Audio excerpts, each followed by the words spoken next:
karag-karag, welcome back to my vlog. Isang magandang gabi sa inyong lahat mula dito sa Lasak City. Huwag kayong magtaka sa ating menopausal distraction look for tonight's vlog mga karag-karag. Ang purpose ko lang talaga is manginhas. Kaso nga, napadaan ako sa dagat ng Vietnam na kung saan may rampahang nagaganap para doon sa Miss Cosmo 2024 fashion show. Kaya ayun, umeksena din si Kuragat. Patatalo ba tayo sa mga kandidatang nagsirampahan ngayon sa runway sa Miss Cosmo 2024 fashion show? Naku, hindi. Pag chismosa ka, itodo mo na Kuragan. O, di ba pa? Nanghiram pa ako ng sombrero dito sa kapitbahay namin. Tapos pagtingin ko, ay, okay na yan. Pasado na yan sa fashion taste ni Kuragan na minupusan. Kaya ayun. So nakita ko yung mga pa-eksena galore sa Miss Cosmo 2024 fashion show na kung saan bumida ang mga kandidata doon. Ay gusto ko yung paano nila. Pa-nature galore na nakakatanggal ng stress yung pavilion ng Miss Cosmo 2024 fashion show mga karag-karag na ano ko talaga na ay very earth. Oh, di ba? Sana may mainggit na naman nito. Ay! May mag-ano naman, nagmasid-masid na naman, nag-check-check na naman ito for sure kung ano yung magiging gagayahin nila mga pa-eksena ba. Oh, di ba? At congrats sa Miss Cosmo organization sa pa-idea na to, which is ang haba ng rampahan ng mga kandidata. At base naman sa mga pinasuot ng mga kandidata, well, hindi naman niya maiiwasan talaga, may magreklamo talaga mga taga-kapitbahay natin doon sa kandidata nila. Bakit daw ang haba ng pinasuot na pagaw ng kandidata nila mga karag-karag? Nahirapan daw maglakad yung kandidata ng taga Milky Way. Ang haba daw kasi ng gown band. Ayun, tapos basa daw yung lakaran, kaya panayhila daw ng kandidata nila. So, panareklamo sila, ipabarangay na lang nila ang Miss Cosmo organization para mahuman magsigi sila yaw-yaw. Uy, yung pinag-uusapan ngayon.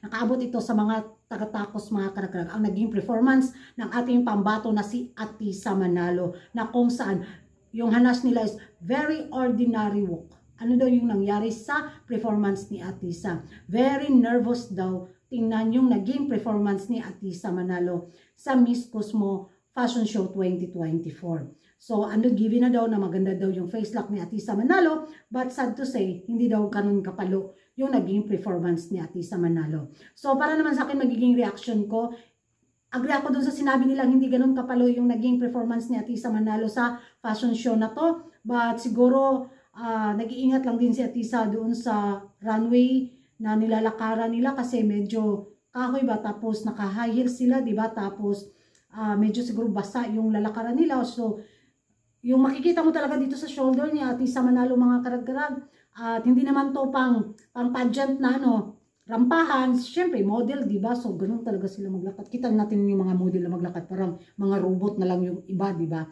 So, yun yung dismayado sila sa naging performance ng lakad ni Atisa Manalo. Pero alalahanin natin, fashion show yun. Hindi yun pang rampahan sa swimsuit, hindi yun parampahan sa evening gown. So, kung hindi man ganun kapalo yung naging performance ni Atisa Manalo, okay lang din yun sa akin mga karag-karag. So, agree ako dun sa sinabi nila. But, sa round na to mga karag-karag, ibigay ko talaga yung face card na ang ganda niya talaga sa round na to.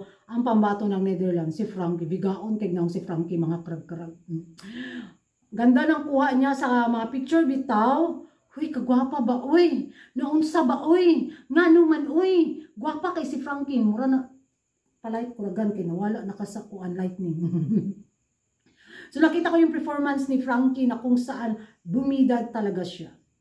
Ang ganda ng performance ni Frankie at ang ganda din ng suot niya. Very divine, very angelic. Para siyang diwata na or mura siyang engkanto sa suba mga karag. Magiging reaction ko, walang halong bias na to kahit ikan mga karag-karag. So this round I go for Frankie sa fashion show na to versus Atisa Manalo. So yan ay sa sariling opinion ko lang, sa sariling pananaw at paniniwala ko lang. Ewan ko sa inyo mga karag-karag, pero dapat ako yung piliin ninyo. Diba? Very greenery si Kuragan sa ating menopausal distraction. Look, ang yung chismosang vlogger.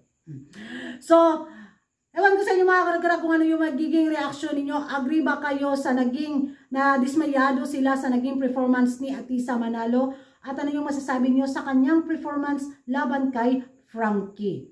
Mag-ingay tayo sa comment section at ano yung masasabi niyo sa naging pavilion ng Miss Cosmo 2024 fashion show. And don't forget to like and subscribe my channel, Kuragan Karag, ang babae lagi na karag-karag. And see you in my next vlog. Bye-bye!